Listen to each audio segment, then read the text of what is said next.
dünyayı kurtaracak olan şey falan demiyorum ama dünyayı kurtaracak olan şey. Benim için en çok ilham verici nokta şuydu. İnsanların yalnız kalması ve bu durumdan kendilerini kötü hissetmesiyle ilgili bir durum da var. Orman, doğa, yeşillik falan insanlar bir şey bilmiyor. Sadece düz olarak okuyor. Bir doğa okuryazarlığı, eko okuryazarlık diye bir şey de var ya. Evin içine girdik. Şu karşılaştığım manzaraya bakın. Yaklaşsana. Sabahleyin işte ceylanları falan görürüz Geliyorlar mı herhalde. buralara kadar? Geliyorlar. Bahçemizde de geliyorlar sık sık. Hem depresyonu yok eder, hem sizin fiziksel olarak sağlıklı olabilmenizi sağlar. Su öyle bir şey işte var ya, kirli de olsa, temiz de olsa. İsveç'te en çok konuşulan meyve, en iyi tekne arkadaşın teknesi cümlesi aynı ağırlıkta mı? Onun sapıyla tatlı yaptı bize. Kendi kendine yeten bir sistem kurmak mümkün. Türkiye'nin lider su arıtma markası Aura Sebilon Unique sunar. Evet, ben de çok sevdim tam bu açıyı. Herkese merhabalar. İsveç'teyim. İçinde bulunduğum alan büyük bir kampüs ve tarım üniversitesi. SLU diye geçiyor.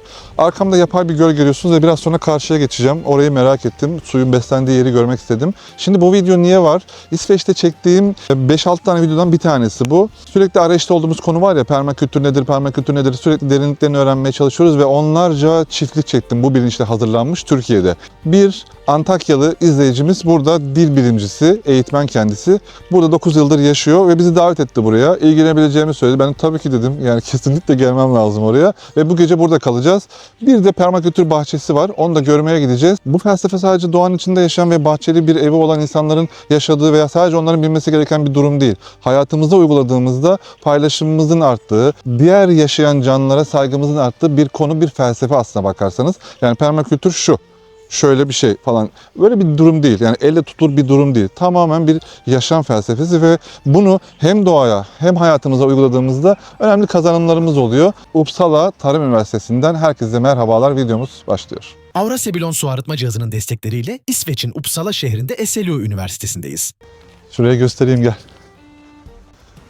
Su öyle bir şey işte var ya, kirli de olsa, temiz de olsa. Baksana.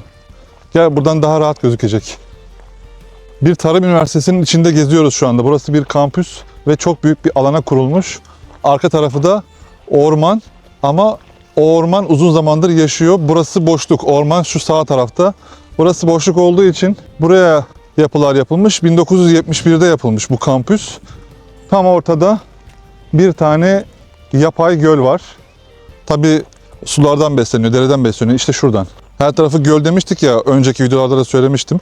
İsveç'in yüz ölçümünün hemen hemen %10'u göl. Büyük göller var, küçük göller var, irili ufaklı. Burası da böyle kenarında oturuyorsun falan. Demek ki kampüs çalışanları burada vakit geçiriyor. Şimdi sizi bir permakültür bahçesine götürüyorum. Şunu söyleyeceğim arkadaşlar.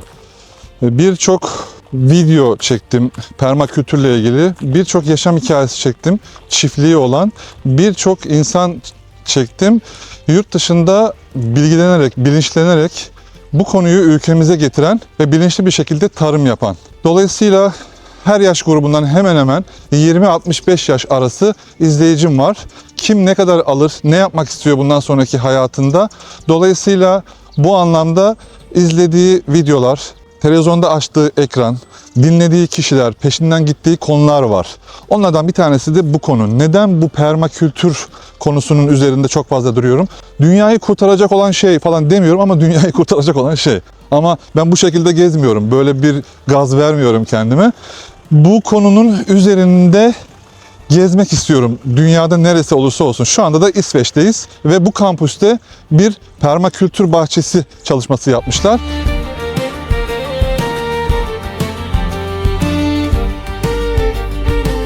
Şimdi sizi Mahmut Ağbat'la tanıştırıyorum. Tabii ki birçok Türk var İsveç'te yaşayan, çeşitli görevlerde hayatını bir şekilde geçindiren. O da kampüste çalışıyor, Antakyalı. Bizi davet etti sağ olsun. İlgilendiğimiz konuları biliyor çünkü. Nasılsın abi? Teşekkür ederim. Sağ olsun. Sizi burada görmek güzel. Eyvallah. Sen nasılsın? Çok sağ olasın, iyiyim ben de. Burada bir kent tipi permakültür bahçemiz var. 3600 metrekare büyüklüğünde. 2020'de başladık. Ultuna'dayız şu anda. SLÜ Tarım Üniversitesi'nin kampüsünün yanındayız. 2020'de başladık. Burada Max ve William arkadaşlar bunu başlattılar. Hali hazırda her yıl 5 ton üretim yapıyoruz. Hemen hemen tamamen kapalı bir sistem şu anda. Her yıl sistem daha da kapalı hale geliyor. Dışarıdan hiçbir şey girmeden Evet, tamamen bahçe kendi kompostunu kendisi üretiyor. Bahçeden çıkanlar tekrar bahçeye dönüyorlar. Tabii ki burada esas olan permakültür prensibi. Burada yaymak istediğimiz düşünce şu: permakültür kentte de mümkün. Tamamen organik, doğal, kendi kendine yeten bir sistem kurmak mümkün. Ve bunu da gerçekten buradaki arkadaşlar kanıtlamış oldular. bunun kentte de yayılması için yapılan çalışma. Belki de İsveç'te yaşayan Türklerin içinden de bu konudan bilgisi olmayan ama böyle bir şey arayan insanlar da olabilir. Tabii bizim hem sosyal medya hesaplarımız var hem de web sitemiz var. Zaten halka açık günler de var burada çıkan ürünlerin alınabileceği. Öğreniyorlar da. Tabii ki. Burası bir aynı zamanda eğitim sahası. Bu işin öncüleri Max ve William dersler de veriyorlar. Mesela şu gördüğünüz alanda 60'a yakın ürün var. 60'a yakın farklı tür var. Bunlar tabii ki öyle bir biçimde konumlanmış ki her biri birbirini destekleyici biçimde dizayn edildi. Bir bilgi daha vereyim, belki ilginç gelir. Şu gördüğünüz alanda yüzün üzerinde elma ağacı var. 20'ye yakın farklı türde elma ağacı sadece. Ve Bu- neredeler? Tam şeyin sınırında. Sınırdalar. Evet. Orada da var. Şeyin sınırındalar. Burada var. Ama şeye de benziyor sanki yaprağı değil mi? Kaymak ağacını biliyor musun? Yani tabii olmaz burada da tropik bir şey. Feijo. Öyle mi? Ha, Evet. O sanırım O da, bilmiyorum burada o olur da mu? farklı. Hı. Aslında formu elmaya da benziyor mu? Yaprağa da benziyor ya. Hangi meyvenin, hangi sebzenin atasının neresi olduğu, kim olduğu da aslında belli de yani Evet. onları da öğrenmek çok ilginç olur Evet. ya. Çok şaşıracağımız şeyler çıkabilir. Buradaki çalışma prensibi, tabii gönüllülerimiz var. Ben o gönüllülerden birisiydim. Yani birisiyim hala.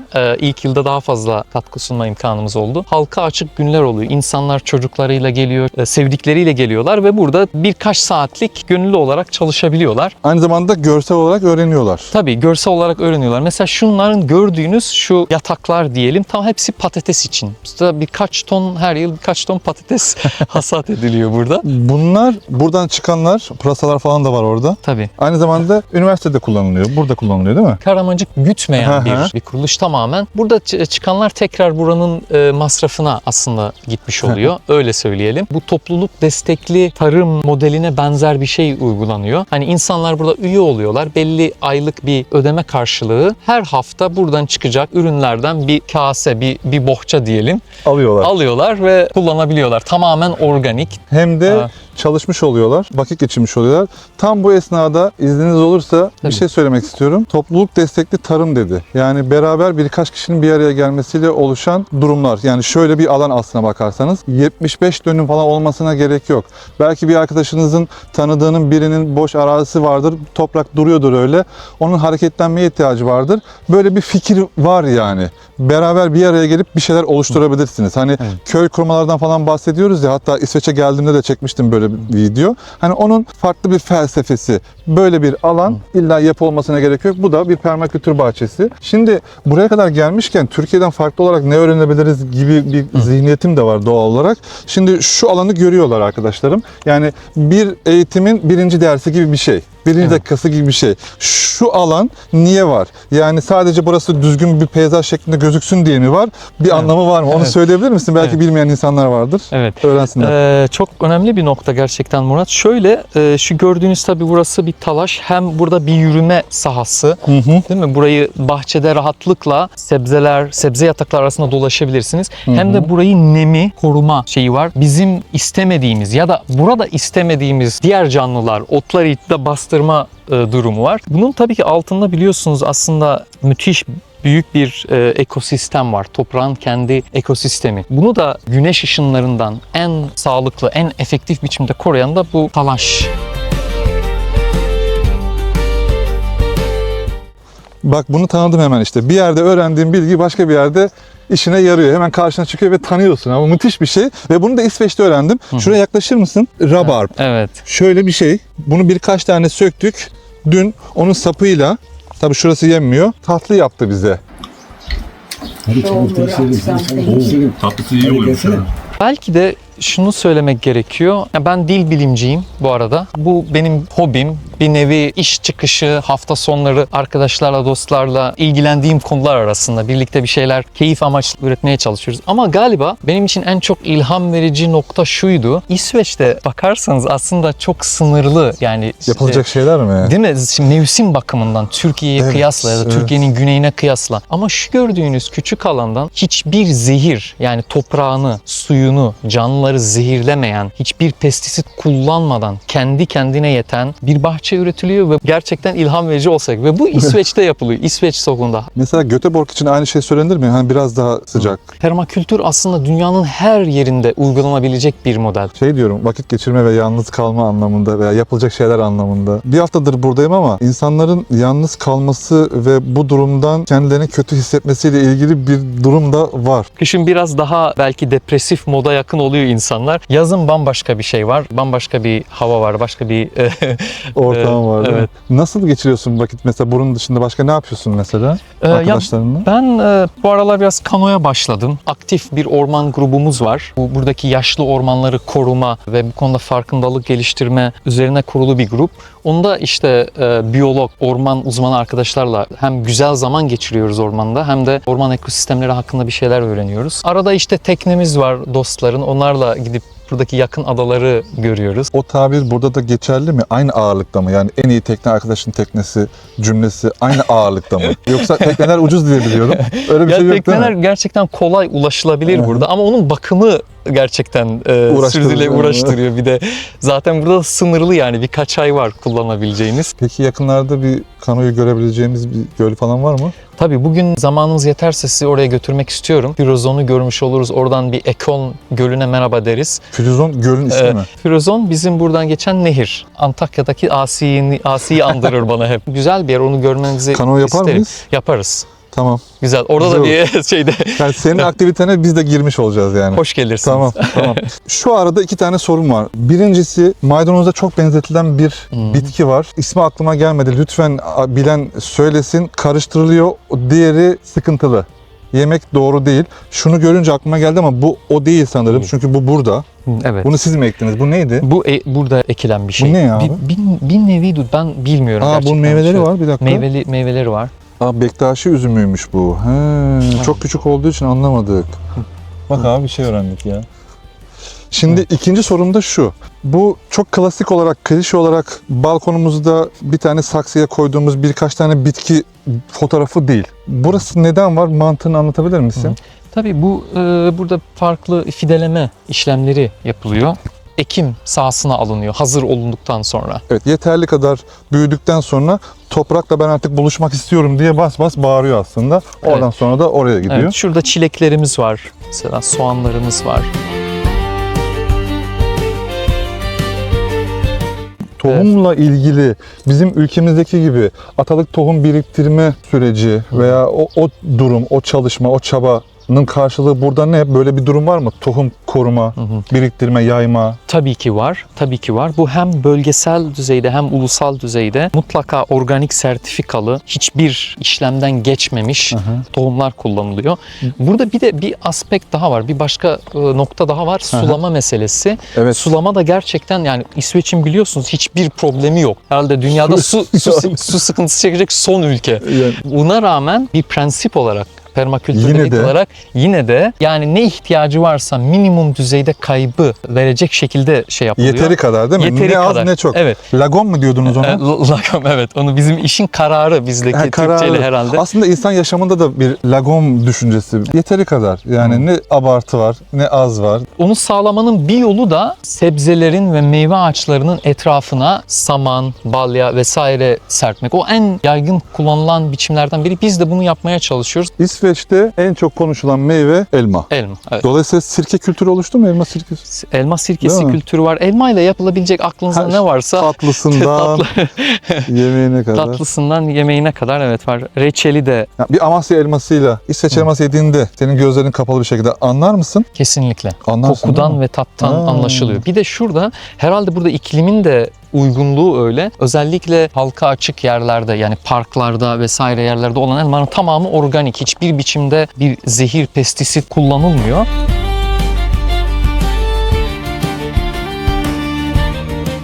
He, kompostu burada mı biriktiriyorsunuz? Burada bizim bahçeden çıkan tüm yeşil artıkları vesaire hasattan sonra buraya gelip biriktiriyoruz. Buradan da tekrar bahçeye geri dönüyor. Evet. Bunun etrafını böyle çevirmeyi düşünmediniz mi? Muhtemelen öyle bir planımız olabilir sonrasında. Şu an böyle kalacak. Ya şimdi İsveç'te gezerken her yer düzen, her yer kural ya. Hemen bunun eksiklerini hissediyor insan yani. Ben size şeyi de söylemek istiyorum. Az önce şeyden bahsettik. Yani mevsimlerin ya da güneşli günlerin sınırlı olması, Evet. iklimin durumu. Buna rağmen 3600 metrekarelik bir alanda, üstelik hayvan da yok, 5 ton her yıl üretiliyor. İşin uzmanları, üreticiler arkadaşların tahmini şunu söylüyorlar. Biz yakın gelecekte 15 tona kadar çıkacak. Alan büyümeden. Alan büyümeden bu olacak. Gördüğünüz alanın kendisi, Vay. buradaki potansiyeli. Çok iyi. Çünkü permakültürde şöyle bir şey var. İlkeleri takip ederseniz zamanla o alana koyduğunuz enerji, emek azalıyor ama veriminiz ya da üretiminiz artıyor. Bir şey daha var. Burada mesela biyoçeşitlilik, görebildiğimiz, görmediğimiz canlı formları. Toprağın altında da. Evet, toprağın altında bunlar artıyor. Aslında sistem bir nevi hem gelişiyor hem büyüyor ve bunun bize maliyeti sadece sağlık. Evet. Bize hiçbir, yani toprağımız halen temiz, daha Evet. zengin, suyumuz temiz, zengin. Permakültür felsefesinin ta derinliklerine kadar şu an inebileceğimiz bir video değil. Doğru konu ama sizin de araştırmanızı rica ediyorum. Hani ne anlatıyor bunlar ya falanın karşılığını bulun mutlaka. Çünkü inanın 300 metrekare bile yeriniz olsa kendi kendinize yetebilme, var olabilme, yaşamın içinde kalabilme durumunu destekleyen en önemli durum, en önemli uğraş. Hem depresyonu yok eder, hem sizin fiziksel olarak sağlıklı olabilmenizi sağlar, hem de kimseye ihtiyaç duymadan kendi ihtiyacınızı yetiştirebilmeyi, boş olan toprakları değerlendirip gider ya. Çok sevdiğim konular olduğu için inanılmaz böyle zevk alıyorum. Bizi ağırladı burada sağ olsun. Buraya kadar geldik. geldin. Bizi takip ediyormuş. Tabii ki Türkiye özlemiyle de takip ediyor insanlar. Burada yaşayan, bütün iyi niyetli, bütün iletişimi kuvvetli, İsveç'te yaşayan vatandaşlarımıza selamlar olsun. Çoğuyla karşılaştık. İyi anlarımız da oldu, kötü anlarımız da oldu.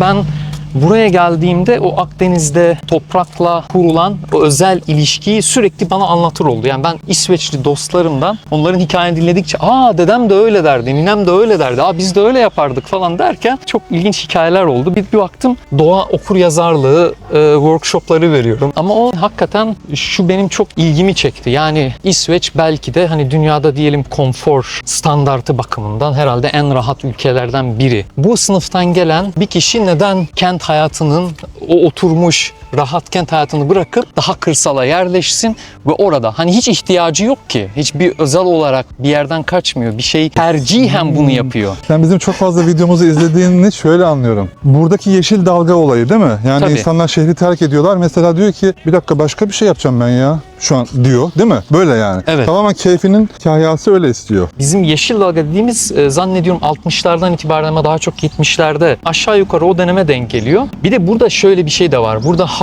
bizim halk eğitim ya da köy enstitülerine biraz benzer, belki onları andıran yüksek okul tarzında halk okulları diyelim. Aslında her bölgede bu tür eğitimler var. Yerler var. Yani mesela evini ne bileyim ormandan nasıl yaparsın sıfırdan? Buna işte gidip bir 6 ay kurs alabilirsiniz ya da permakültür eğitim. Bu işin eğitiminde de bunu yapan insanlar da hakikaten o eğitime ücretsiz ulaşabiliyorlar. Hemen hemen ücretsiz. Bizim topraklarda 4 mevsim iklim var. O konularda kısıtlı imkanları olan ülkelerde başka şeyler oluyor.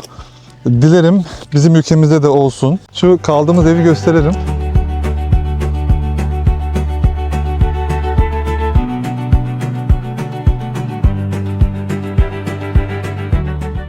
Burası orman alanı değil mi abi? Evet, orman aslında burası korunmuş bir orman alanı. Yani şuradan başlıyor. Sabahleyin işte ceylanları falan görürüz Geliyorlar mı herhalde. buralara kadar? Geliyorlar. Bahçemizde de geliyorlar sık sık. Kocaman evde aslında 7-8 kişi kalıyorlarmış. Ama hepsinin projeleri bitince ayrılmışlar. Şu anda yalnız kalıyor. Mahmut Abat, Antakyalı. Evin içine girdik. Şu karşılaştığım manzaraya bakın. Yaklaşsana. Şuraya bak. Muratça hoş geldin. Şok oldum ya. Abi biz onu herkese yapıyoruz dedi ya. Bak Welcome Julia. Namı diğer bir dedektif. Yani biz böyle karşılıyoruz. Hoş geldin. Değer veriyoruz, saygı veriyoruz anlamında. Evin içi bu şekilde. Misafirler buraya geliyor. Banyosu. Yaşam alanı işte, çalışma ofisi bu şekilde. Bizim odamız da içeride.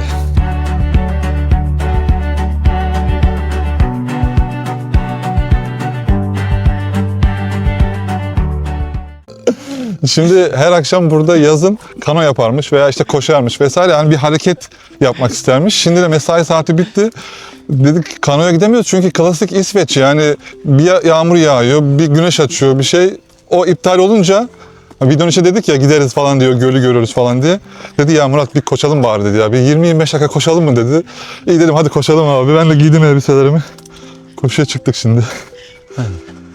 Ormana mı gidiyoruz? Evet, bu bizim küçük bir orman alanı ama korunmuş bir alan, bir orman. Naturrezervat dedikleri bir alan. Ya ben işte özellikle bahar, yazın, sonbaharda da iş çıkışı falan hep burada günü kapatıyoruz bir nevi. Ya biraz insanlara da haksızlık etmemek lazım. Çünkü bu işlerin biraz da eğitimini lazım. Yani orman, doğa, yeşillik falan, insanlar bir şey bilmiyor. Sadece düz olarak okuyor. Bir doğa okuryazarlığı, eko okuryazarlık diye bir şey de var ya. Biraz insanların ilk önce aynı dili konuşabiliyordan başlıyor her şey. İletişimden de başlıyor. Birbirlerini iyi anlatabilmesi için. İnsanların doğayla olan bir bağlantısı var. Herkes bir şekilde doğayla bağlantısını kurmuştur yani, değil mi? Hepsinin mesela, herkesin bir hikayesi olabilir mesela. Zaten yani biz kaçınılmaz olarak dünyada yaşıyorsak doğanın bir parçasıyız. Nerede olursak olalım illaki içindeyiz, bir parçasıyız. Son birkaç yıldır da çalışma alanlarından biri de eko dil bilim, çevresel dil bilim. Burada şu konular ilgimizi çekiyor. Biz doğa hakkında, doğanın paydaşları hakkında, elementleri hakkında nasıl konuşuyoruz? Günlük hayatımızda bunu nasıl ifade ediyoruz? Mesela bir nehir, bir nesne midir? Bir masa gibi mi kodlamışız dilimizde? Ya da ondan daha çok bir canlı gibi mi bahsediyoruz? Gelişmiş ülkelerde konuşulan dillerde doğa ve doğanın elementleri birer nesne haline gelmeye başladı. Arada biz Türkçe'de söylüyoruz. Yani dere ıslahı. Mesela Evet. derenin ıslahı mı olur? Yani ne demek istiyorum? Bozuk bir şey ıslah edilir. Allah ıslahını versin çocuklarımıza deriz Değil mi? mesela. Aslında tabii orada kastedilen şey farklı değil ama orada doğanın bir objekt, bir nesneleştirilme hali.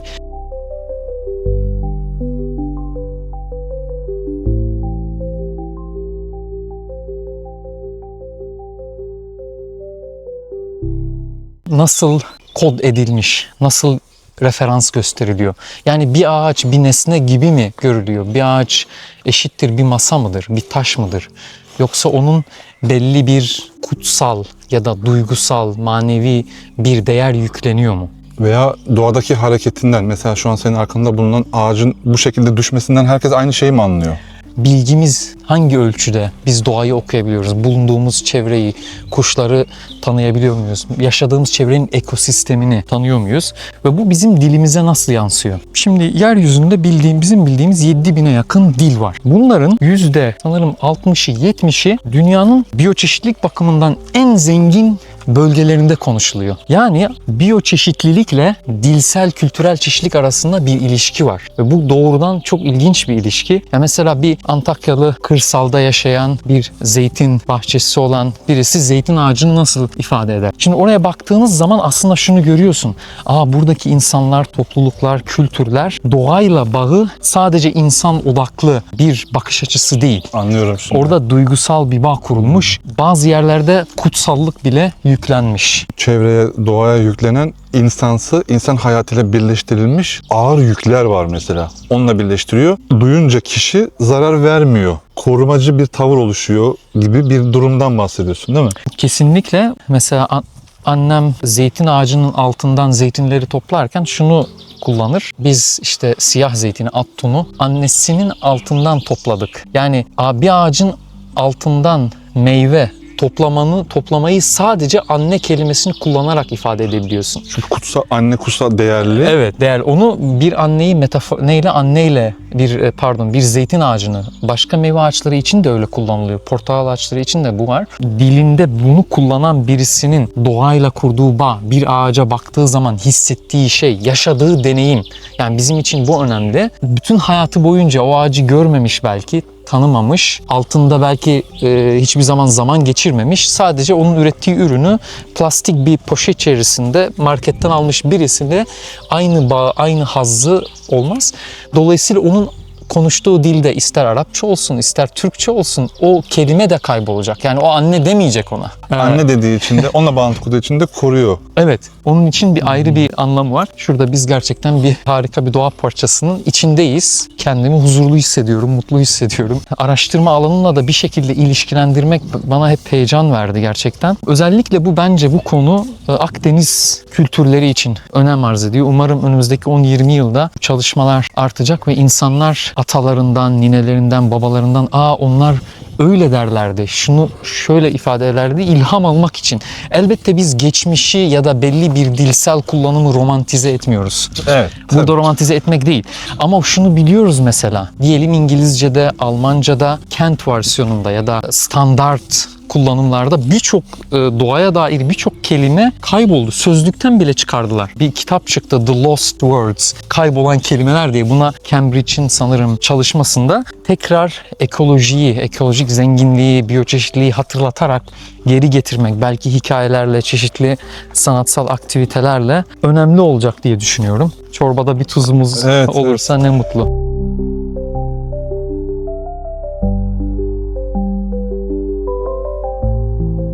Şimdi yağmur yağdı, kanoya çıkamadık. Yalnız sana Frozon Nehri'ni göstereyim. Duracak mıyız abi? Evet, şurada bir gözlem şeyi var. Oh. Of, bu ne ya?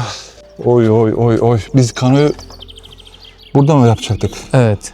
Biz kulübümüz şöyle aşağıda bir kano kulübümüz var. Haftanın 2 günü antrenmanımız oluyor. 6 ile 8 arası. Arada bir şöyle şehre doğru gittiğimiz oluyor. Burada farklı antrenmanlar yapıyoruz. Ya da Ekon Gölü'ne doğru gittiğimiz de oluyor. Şimdi muhtemelen dikkatini çekmiştir. Karşıdaki gördüğümüz orman sınırlarından ta şehrin içine kadar, özellikle karşı tarafta hiçbir yapı yok. Yerleşim yok. Hiçbir yapı yok. Şuradaki sazlık alanlara dikkatini çekmiştir.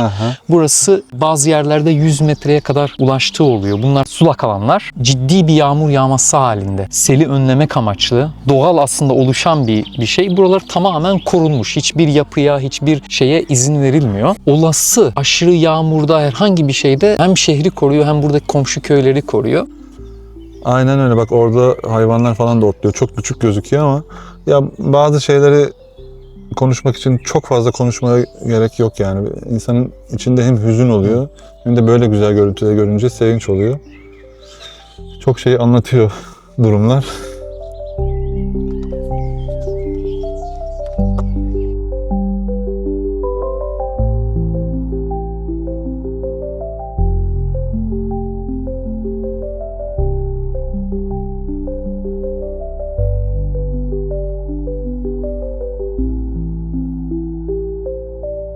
Türkiye'nin lider su arıtma markası Aura Sebilon Unique sundu.